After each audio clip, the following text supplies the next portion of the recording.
So Chiz was telling us, Ed, that you recently came into possession of a Bugatti that's had like a nice celebrity lifespan, and now it's yours. That's cool. What's the story with that? Yeah, that's the red one behind me. It had kind of been a goal for quite some time to, find the next crazy dream car. And this one was the Frankfurt Motor Show car. And then Birdman bought it of Cash Money Records, not the Miami Heat center with the neck tattoos. And he gave it to Justin Bieber as a present. Birdman. I didn't know there were any Birdmans until just now.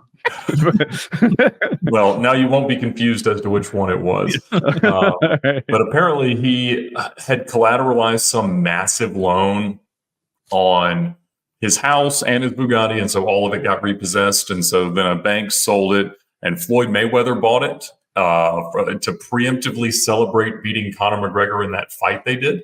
So he bought it like 2 days before the fight and started driving around to his strip clubs. That's just awesome. To show that he was going to win, and he obviously then did.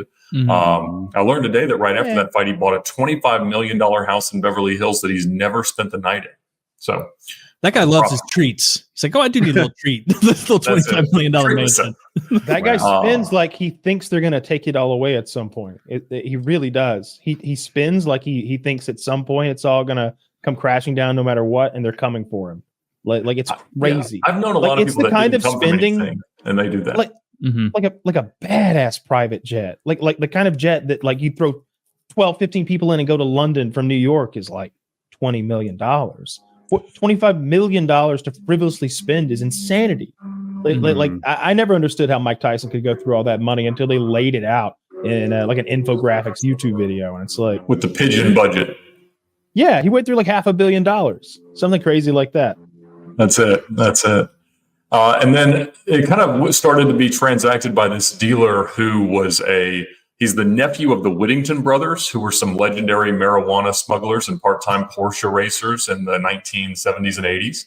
And so they actually won at Le Mans in 935. And so their nephew just got arrested for fraud, but he had sold this car a few times, including to a guy named Lil Uzi Vert, who I don't really know who that is, but I was told he had a gemstone implanted in his forehead. Okay. Yeah, I've seen that guy. Okay. I don't like that. the little Uzi with the gemstone. Thank you for disambiguating that. Sure. He literally had a gemstone like between his eyes and his flesh. No, I know. Oh, there you go. He's got Lil Uzi Vert, of course. It's like he just lost the UFC fight. Yeah, we spent the last weekend buffing his footprint out of the hood because he used to take pictures standing on it. What an asshole. What an asshole. And at one point, the NYPD impounded the car because he parked it illegally. So there's a bunch of interesting social media clips circulating this week. There's one of Mayweather driving it. There's one of Lil Uzi Vert getting it in trouble. And he had it like wrapped every different color. And so it's always been neglected. And that's usually the kind of cars that I like to buy. And I always think the celebrity provenance makes it a little bit more interesting. Yep. There you go. An asshole. So we had to do it. But the whole thing is red now. Red with a red interior and red wheels, which is not the way I probably would expect one, but you don't get to order them from the used car factory. Yeah. And I had a car question. You've been around the most interesting cars for quite some time now. Are you becoming impossible to impress? So many different things impress me. The cars, the stories to me are always more fun than the cars. So if you could show me some Ponzi schemers, not that interesting car that got in a crime or whatever, and I still think it's awesome. And so if it's got a fun story or it's got a really enthusiast owner that just loves using it, that to me is what's awesome. I mean, we even amongst the spectrum of supercars and hypercars, the ones that are all rock chipped up with, scratches and cracks and stuff like that, to me are so much more fun than the ones that are immaculate and ready for the show field at any time. I think the more you use them and the more stories you got to tell about them, the better they are. I like that. But as far as like new car technology, things that come out year to year, and the whatever's in the Car and Driver magazine right now on the cover, like does that stuff impress you? Because is there anything there that's cutting edge, that's new, that you care about? It's interesting because, I'll turn 40 next year. And so I live in kind of this MTV Cribs, DuPont Registry, Top Gear, Gran Turismo, Fast and Furious, Gone in 60 Seconds cohort of car enthusiasts. And so I like to look like I won the lottery 10 or 20 years ago because those are the cars that I grew up dreaming about.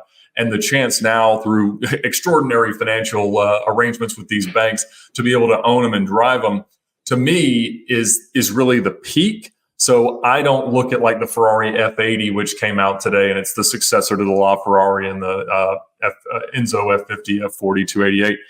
And it doesn't blow my skirt up the way it would if for a 16-year-old today, because, they think that is the new crazy holy grail thing to chase. And so I think there's always the cars that are going to resonate with you most just based on your age and how impressionable you are. But yeah, that car, they're going to make 799 of them. They're it looks like the Batmobile. $3.9 million. It looks like the fucking new Batmobile from the movie or something. That looks insane. It's nuts. Yeah. And McLaren just came out with their W1, which is the successor to the F1 and the P1. And, the performance is extraordinary. They're all hybridized. And so the long-term reliability is pretty questionable. That one's got a twin turbo V6 plus the hybrid assist for 1,200 horsepower. And so, that's awesome. And there's a huge market for it, but that is even less relatable in my current position than my cars were when I was 15 years old. And so it's harder to envision, really what those become years from now. P1s are awesome cars, but they're really hard to maintain and the batteries are failing on them. And it's $160,000 to replace them. That F1 that was right next to it, they're now $20 million and there's only 106 of them, 64 road cars. And so it's a very tough thing to know, what is going to motivate the next cohort of car collectors, because in general, what happens is that as they get, about 15 to 25 years old, the people that grew up dreaming about them start to develop the means to buy them. And I have always tried really hard to leverage myself excessively and be able to buy them before I ought to. And that's treated me well financially because the rest of the cohort kind of catches up, enter the market, the demand increases and the values go up. And that was one of the reasons for going a little over the top and being too aggressive in buying the Bugatti, is that I think that they stand a really good chance. And the car's now 12 years old over the course of the next 10 years to do quite well. That's pretty cool. So you figured out how to buy low, sell high in cars. I do the opposite. Yeah. It's fun because, as long as you have reasonably mainstream tastes for your age, that tends to happen, especially if you target rarity and things like that. So there's only 14 of those in the country, 58 in the world of the Targa version of the 1,000 horsepower W16 car. And so it's special enough that if anybody wants one, they go up. And fortunately, they're for me as a buyer of the 14 cars, the worst 6 of them were for sale in the last year. And that's far more supply than the market could ever absorb of anything. And so it drove the prices down almost $1 million. And so the guy that I bought it from that owned it most recently after Lil Uzi Vert, he lost $1 million in 18 months, putting 800 miles on it. I'm learning more how much you paid for it. Is that a secret? Is that rude to ask? The bank paid $145, and as long as I satisfy my obligation, it can stay in my fucking note on a $1.45 million car. Well, I sold 7 cars for the down payment, and so it was a manual LP640, 3 Cayennes that we used for the Alaska expedition, an old Rolls Royce we'd raced across the country, a 6-wheeled Range Rover, and a Ferrari that was kind of all the car trek cars. What a motley crew! One. Yeah, motley crew. That's it. Yeah, so quite the variety that I've liquidated over the last year or so to be able to do it. So cool. So the payment's like $8,300 a month.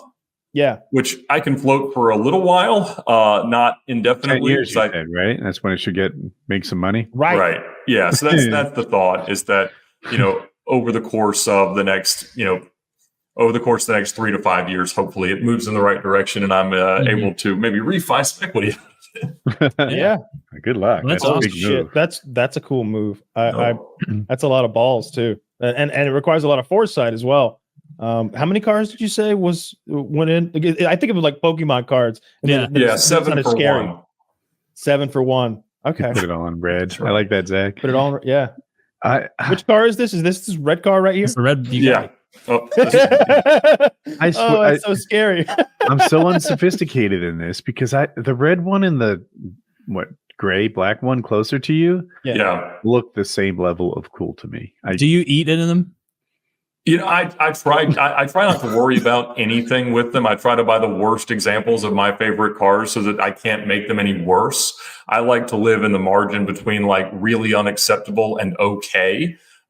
Good and perfect, and that stuff is for the birds. You know, you just get all stressed out about it. And so the Spiker behind me is, I bought it from Missy Elliott 2 years ago, and she hadn't seen the car in 5 years. And we knew it didn't run, but it actually turned out to be much nicer than I would normally expect the car to be.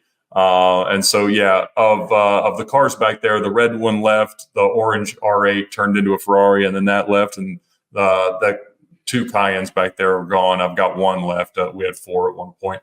I'm looking at those cars, and I think the red one's the coolest, but I might be attracted to red. Which one's actually the coolest?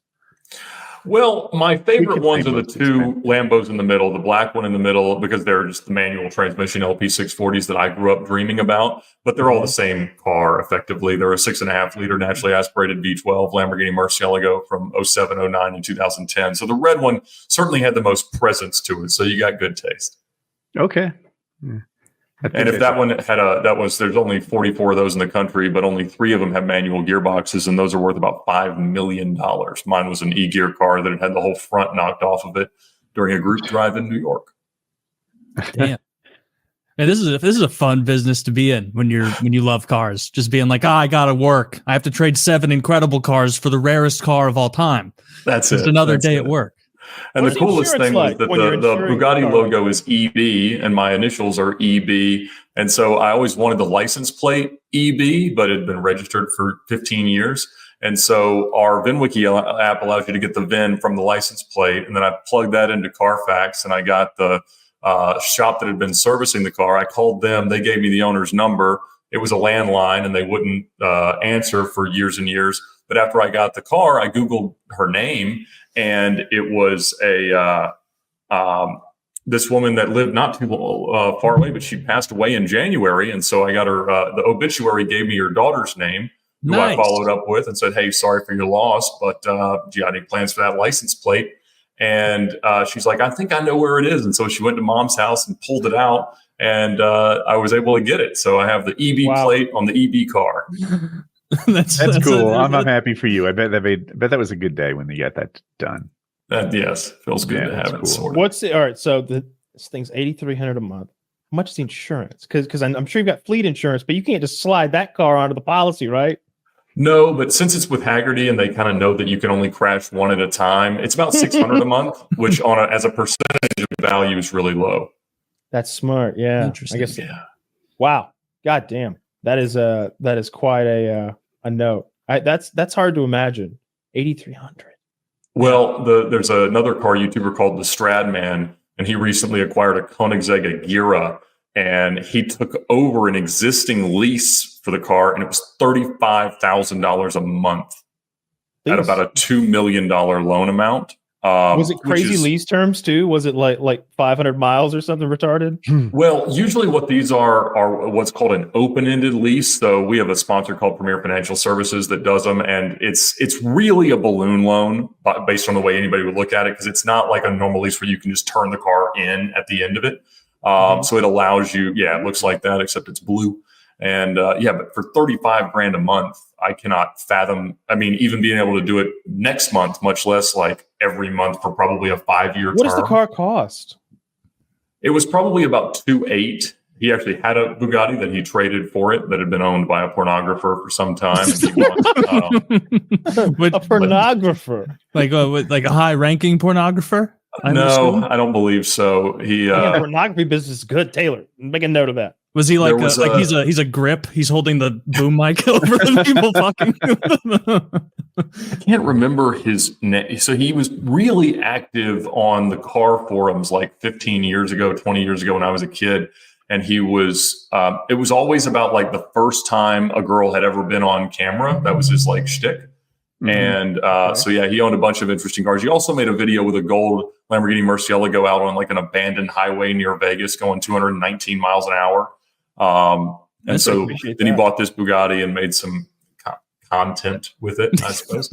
Oh, And yeah, so I didn't realize that Stradman hadn't told that to his audience. We actually did like a video of praising his entire collection. And that's one of the things that I mentioned that like might come up if you were selling the car, that people might not love that about its history. And I guess he hadn't told his audience that, even though I thought it was kind of like common knowledge about it. I was going to ask you so I was going to ask you about Diddy, because I think that you're maybe the kind of individual to come in like a vulture as his assets are being liquidated and scoop up. Maybe he's got some cool cars and he's going to need to liquidate. I would buy some Diddy. Although, you know, the question is always like, you know, sometimes when you put out content, the dislike ratios can get out of hand just because the content is dislikable for logical reasons, like pedophilia. And I think that it would probably do really poorly in terms of, you know, YouTube performance. No, go lighthearted with it. Be like, Exactly. Diddy's locking car seats in the back. Like you could have some fun making fun of Diddy's car and the pedophilia that probably happened there. His car would appraise for $1 million, but the baby oil smell is impossible to remove. You can't even Look at that leather. You know why that's so well preserved? This is a 2008 Bugatti, which means it's too old for Diddy now. Before Trump's Diablo ran at Barrett Jackson, I got offered the car for a lot less than it ended up selling for. And I mean, it's not hard to imagine that Trump's Lamborghini is going to be valuable long term, although there's about, I think, 6 or 7 Lamborghinis that he's owned over the years. But I was concerned that even if I got it and was able to flip it for a profit later, I thought the content would suffer because it appears that, give or take, 50% of the country doesn't approve of it. But that's it. That's a 1997 Diablo Roadster and blew them all. There's no way he's in that car anytime recently. No, he has not. Like he has not. Yeah, I can't imagine him behind the wheel. He was funnier behind the fire truck wheel. Yeah, there's no way you can be overweight and drive one of these little things. A lot of us try. That's him. Yeah. So that was a 95 VT. All right. Oh, this is 1995. I was going to be like prime. Oh, this dude was grabbing pussy all day, air day. In that Look at that. Does he have a golf glove on? No, his hands on one hand. Well, that's how you wear a golf glove. You only have one. I think he's a righty. Oh, yeah. Really? I didn't know that. I thought he was in the process. I think some people wear 2 gloves. No, you don't. If you wear 2 gloves, people are gonna treat you like a retard. Fact check Taylor. Get it out, but be real. One-sided about it. Make sure you find like Tiger Woods with 2 gloves on. And like nobody wears 2 gloves. We agreed not to do that. We agreed no fact checking. No fact checking.